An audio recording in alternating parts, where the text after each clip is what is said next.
नहीं तो ध्यान के नाम से एकाग्रता करवाई जाती रही। तुम्हारी किताबों में ध्यान का अर्थ लिखा होता है एकाग्रता।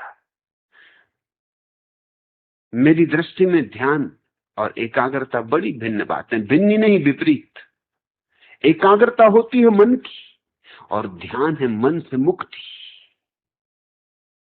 एकाग्रता तो एक तरह का विचार ही है, एक विचार, उस पर ही टिक के बैठ गए। और ध्यान है निर्विचार, न एक न दो न अनेक, विचार ही नहीं। एकाग्रता में चेष्टा है, श्रम है, तनाव है। इसलिए एकाग्र चित्त होकर बैठने की कोशिश करोगे, जल्दी थक जाओगे। ध्यान विश्राम, विराम, अपने भीतर मौज में डूबना है, मस्ती में डोलना है। कोई जबरदस्ती एकाग्रता नहीं थोपनी।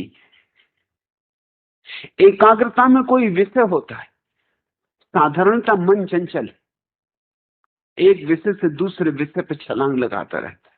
एकाग्रता में एक ही विषय पे छलांग लगाता है, उसी पे कूदता है। जैसे कोई एक ही जमीन पे खड़ा हुआ वहीं वहीं कूदे।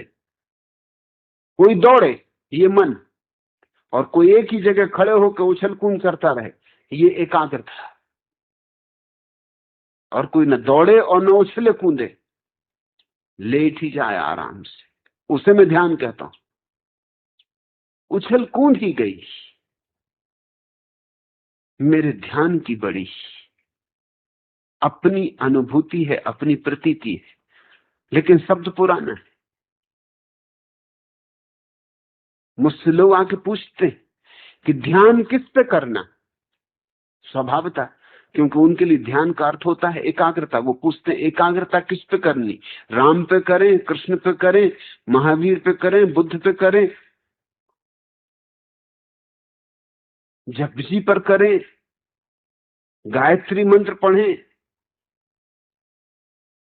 क्या करें, ओंकार का जाप करें, नमोकार मंत्र। एकाग्रता किस पर, ध्यान किसका?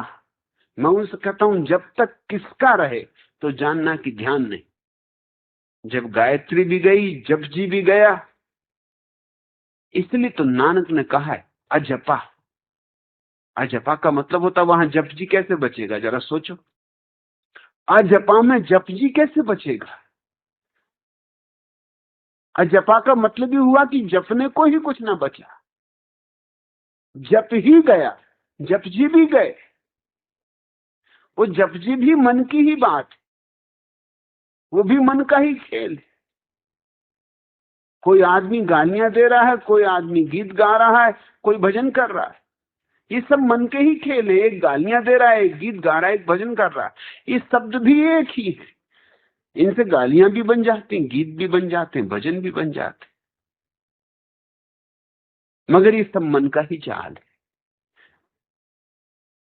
मन के जाल के बाहर हो जाना, अमनी दशा, उसका नाम ध्यान।